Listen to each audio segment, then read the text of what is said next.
Bonsoir à tous, ravi de vous retrouver pour ce premier JT du MAG marseillais. Et au sommaire de cette édition, le préfet de police des Bouches-du-Rhône en déplacement à Marseille. Nous ferons un point sur la situation épidémiologiste dans les services de réanimation des hôpitaux marseillais. Vous entendrez également dans ce journal 2 témoignages de restaurateurs marseillais qui craignent de mettre la clé sous la porte. Et avant votre chronique sport et judiciaire, nous rejoindrons Axel Monnier en direct des États-Unis. Grand reporter pour TF1 et LCI, nous le retrouverons en Pennsylvanie à quelques heures de l'élection présidentielle américaine. Je le disais en titre, Emmanuel Barbe, le préfet de police des Bouches-du-Rhône, s'est rendu ce week-end dans le centre-ville de Marseille pour vérifier si le confinement est respecté ou pas par les Marseillais. L'un des objectifs des forces de l'ordre, faire de la prévention en ce week-end de la Toussaint. Reportage signé Enzo Buonanana. Une opération coup de poing à Marseille à l'occasion du reconfinement. Un important dispositif policier a été déployé sur la plage des Catalans et au Vallon des Offres. Objectif pour les forces de l'ordre, limiter les regroupements. Dans l'ensemble, les gens étaient dans les clous. C'est une minorité qui était à l'origine de cette accommodation de la loi qui permet effectivement de prendre un peu l'air, mais de ne pas trop s'attarder et de bien comprendre qu'on ne peut pas être trop nombreux en même temps au même endroit, ce qui était le cas pour cette plage en l'occurrence. Nous faisons également respecter les mesures bien sûr de distanciation sociale entre les personnes et dans ce cadre-là nous sommes plutôt dans les recommandations. Un contrôle plutôt bien accueilli par les Marseillais venus profiter du soleil en ce week-end de la Toussaint. Réaction avec les habitants de la cité phocéenne. Les règles, il faut que tout le monde les respecte pour qu'on arrive à combattre un peu le Covid, donc je les comprends. Je comprends qu'il faut l'autorisation et qu'il faut rester une heure, faut suivre la loi, quoi, voilà. Au total, 130 policiers sont mobilisés dans la seconde ville de France pour faire respecter les restrictions sanitaires. Pour le préfet de police des Bouches-du-Rhône, Emmanuel Barbe, le confinement est globalement respecté par les Marseillais. Je pense qu'il faut qu'ils aient toujours en tête, quand ils trouvent les choses contraignantes, ce qui se passe en ce moment dans les hôpitaux et ce qui va se passer dans les semaines à venir, où la situation, on le sait aujourd'hui, va de toute façon mécaniquement s'aggraver. Cette situation de confinement, on la connaît bien, on l'a vécu 2 mois, les règles sont assez similaires, énormément de personnes respectent ces règles.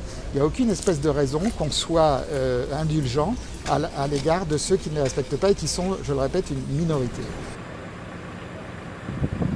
Comme vous avez pu le voir, les forces de l'ordre sont intervenues ce samedi sur les plages et dans les rues de Marseille. Le préfet de police des Bouches-du-Rhône, Emmanuel Barbe, alerte les Marseillais sur la situation critique dans les hôpitaux de la ville.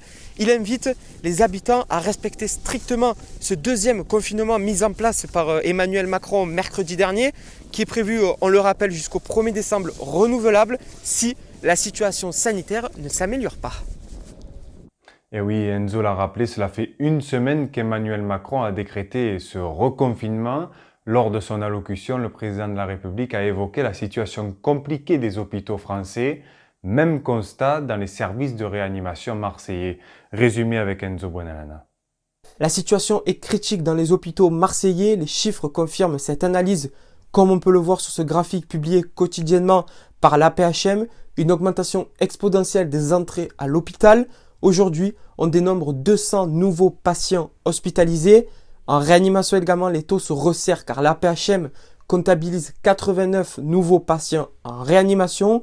Pour rappel, ces chiffres concernent exclusivement les hôpitaux publics marseillais, hôpital de la Timone, hôpital Nord, hôpital de la Conception et les hôpitaux Sud. On peut vous indiquer également que des transferts interétablissements sont effectués régulièrement pour éviter la saturation en réanimation.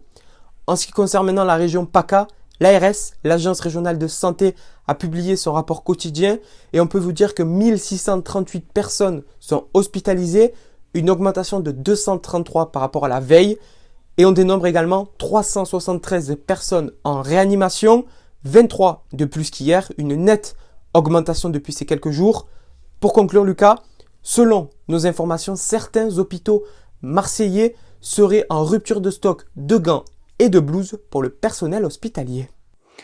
Toujours à Marseille, les restaurateurs, eux, désespèrent en voyant leur taux de fréquentation divisé par 2. Vous allez entendre le témoignage de 2 restaurateurs qui se contentent aujourd'hui de faire de la livraison à domicile. Gérant d'un restaurant asiatique dans le 11e arrondissement, Sidney Selem estime aujourd'hui avoir perdu 50% de son chiffre d'affaires. Écoutez. Tous les serveurs, toutes les personnes qui s'occupent du surplace qui ont été mis au chômage partiel. On a dû embaucher des personnes pour la livraison. Donc on a dû embaucher des livreurs. Et on fait un petit peu de la pub sur tout ce qui est réseaux sociaux et les nouvelles plateformes pour essayer d'attirer un maximum de clientèle à distance. J'ai de la chance, moi, de pouvoir faire de la livraison à domicile et de l'emporter. Mais malheureusement, pas tout le monde sont dans ce cas-là. On a perçu les premières aides qui ont été mises en place par l'État, les 1500 € là, par rapport à la perte d'exploitation. On les a eus. Après, c'était pas non plus mirobolant. On va voir si cette fois-ci, ils vont mettre en place une nouvelle aide ou quelque chose pour nous aider, quoi. Je sais pas. J'espère bien. C'est compliqué en ce moment-là. On ouvre encore jusqu'à mercredi, voir si ça part un peu plus. Mais si ça décolle pas plus, là, pour les chiffres qu'on fait, entre le personnel et la marchandise, on est en train de perdre de l'argent un peu tous les jours, là. Donc on a les deux établissements, on a la brasserie d'à côté aussi, la brasserie on a complètement fermé pendant un mois. Et le midi là on fait un petit plat du jour, des poulets, des jambonneaux, des saucisses pour les gens du quartier qui travaillent encore un peu, mais il y en a vraiment pas beaucoup. On va voir là, si ça décolle pas d'ici mercredi soir plus, on va fermer je pense l'établissement aussi. Prenons maintenant la direction des États-Unis. Les Américains s'apprêtent à élire leur nouveau président alors que Donald Trump enchaîne les meetings. Son adversaire, Joe Biden, est donné gagnant selon certains sondages. Malgré tout, les incertitudes règnent. Bonsoir Axel Monnier, vous êtes en direct avec nous depuis la Pennsylvanie, État dans lequel est né Joe Biden. Vous êtes grand reporter pour TF1 et LCI. Et vous suivez cette campagne depuis le début et on va essayer de comprendre avec vous comment se passent ces élections américaines. Alors je le disais, une incertitude règne. Le sort du scrutin pourrait se jouer dans une douzaine d'États clés qui, eux, peuvent créer la surprise. C'est ça, c'est exactement ça. C'est-à-dire qu'il va y avoir beaucoup de suspense, même si Joe Biden est devenu gagnant par beaucoup de sondages depuis de nombreuses semaines maintenant, y compris dans les États clés. Il y a beaucoup d'États clés dans lesquels ça se joue à rien du tout. C'est ce qu'on appelle la fameuse marge d'erreur dans le langage des sondagiers. Et il y a beaucoup d'États où c'est dans la marge d'erreur. Donc ça veut dire que ça peut basculer d'un côté ou de l'autre. Donc ça va être comme chaque élection très serrée aux États-Unis, beaucoup d'arithmétique, beaucoup de calculs. Et c'est toujours très compliqué parce que le système électoral américain, malheureusement, il est très complexe, surtout pour nous Français, quand on a une élection présidentielle qui est aussi simple qu'ils sont deux, celui qui a plus de voix gagne. C'est pas aussi simple ici. On l'a vu à plusieurs reprises en passé. Et où va se faire selon vous la différence ? Ce qui peut faire la différence, ça risque de jouer à pas grand-chose. On dit souvent que cette élection, elle ressemble plus à un référendum pro ou anti-Trump. Donc ça va être ça la grande question. Est-ce que les indécis vont se mobiliser pour Biden ? Est-ce que les jeunes qui ont été très présents dans l'abstention il y a 4 ans, est-ce qu'eux aussi vont aller voter ? Ça va, à mon avis, s'il y a une forte mobilisation, il y a quand même de fortes chances que ça joue en faveur de Joe Biden. Alors Axel Monnier, on le sait, c'est une campagne présidentielle animée. Le président sortant Donald Trump fait le show. Ses supporters adorent d'ailleurs.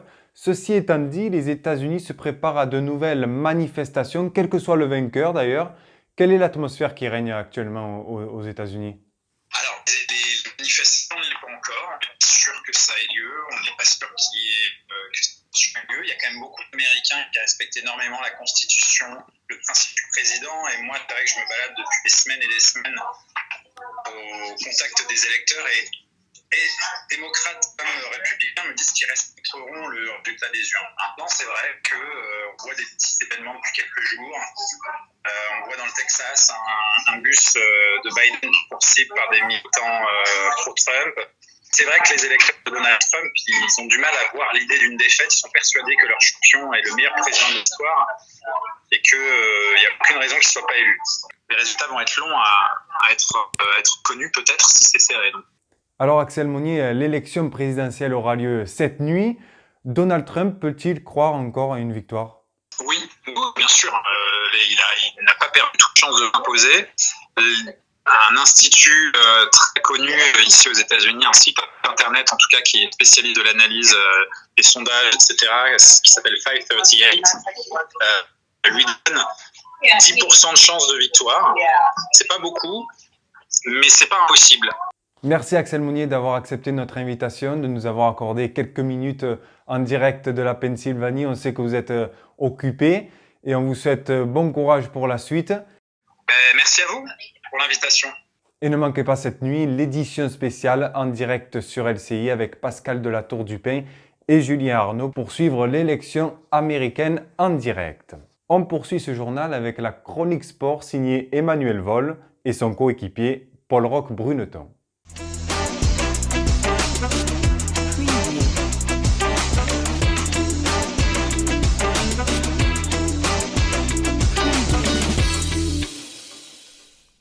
Bonjour à toutes et à tous, dans l'actualité sportive de ce mardi du tennis. D'abord avec la 4e journée du tournoi de Paris-Bercy, avec les résultats de cette journée des 32e de finale.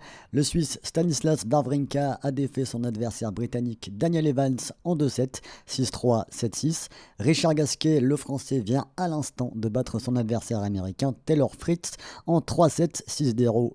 3-6, 6-3. Le Sud-Africain Kevin Anderson, lui, a battu Laszlo Djere, sorti par forfait, avant l'issue du premier set. On continue avec la grande actualité du moment en cyclisme, la révélation avant-hier du tracé prévu pour le Tour de France 2021. L'édition se tiendra du 26 juin au 18 juillet prochain. Ligne de départ posée à Brest. Ligne d'arrivée, bien sûr, prévue sur les Champs-Élysées, avec quelques nouveautés sur l'itinéraire qui s'arrêtera notamment pour la première fois dans la commune de Pas de la Casa en Andorre. On finit évidemment avec un mot de football. Ce soir, l'Olympique de Marseille joue sa dernière carte pour espérer une qualification pour les phases de finale de la Ligue des Champions. L'affiche de ce soir, OM FC Porto, c'est un match important, mais pas uniquement pour les joueurs de l'OM. En effet, c'est le retour d'André Villas-Boas, le coach, sur ses terres. Un retour qui sera sans doute marqué par une grande émotion. D'ailleurs, il le dit lui-même en conférence de presse. Et pour nous expliquer ce lien si particulier qui lie le coach olympien avec la ville de Porto, on retrouve en duplex Paul-Roch Bruneton. Eh bien, son attachement, il est viscéral. C'est comme ça qu'il a caractérisé hier en conférence de presse. Pour illustrer, il compare cet amour à la ville de Porto à celui des Marseillais pour leur ville. Alors Porto, c'est la ville où il a grandi, où il a vécu, où sa famille est d'ailleurs toujours installée. C'est tout simplement chez lui.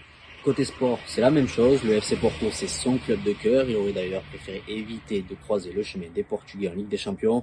Car jeune, il allait dans les tribunes de l'Estadio de Dragao. Ado, il a même interpellé Sir Bobby Robson, entraîneur de l'époque, qui le pistonnera d'ailleurs par la suite. En 2010, il devient entraîneur du FC Porto. Il réalise une saison historique avec à la clé un quadruplé championnat, Coupe nationale, Europa League, Super Coupe du Portugal. C'est simple, c'est un vrai socios qui envisagerait, même s'il n'aime pas trop en parler, la présidence du club en 2024. Et ne manquez surtout pas ce soir aux alentours de 23h, Porto OM, le débrief présenté par Emmanuel Vol. Rendez-vous pour cela sur la chaîne YouTube du MAG Marseillais. Et si vous souhaitez participer, n'hésitez pas à nous appeler. Une belle émission vous attend, j'en suis sûr. Tout autre chose à présent, l'affaire Grégory et ses nombreux rebondissements. Alors une question subsiste, qui est le réel assassin du petit garçon? 36 ans plus tard, l'enquête est toujours en cours et cette mort tragique ne cesse de questionner les Français. Le point sur l'enquête avec Alexa Garcia.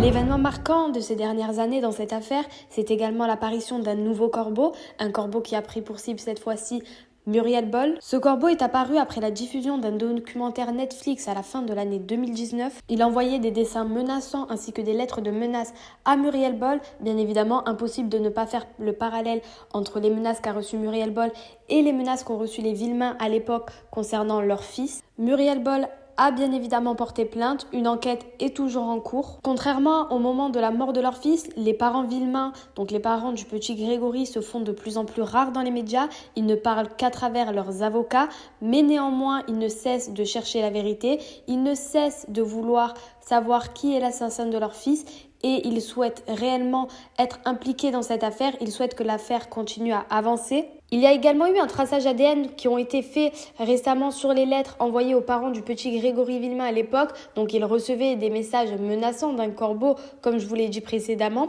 et on a pu révéler que sur ces lettres, il y avait bel et bien un ADN masculin, mais il est impossible à l'heure d'aujourd'hui de savoir à qui il appartient. Il y a également une question qui revient de manière récurrente, est-ce qu'il n'y avait qu'un corbeau? Parce que c'est vrai qu'au téléphone, il recevait également, en plus des lettres, des appels menaçants.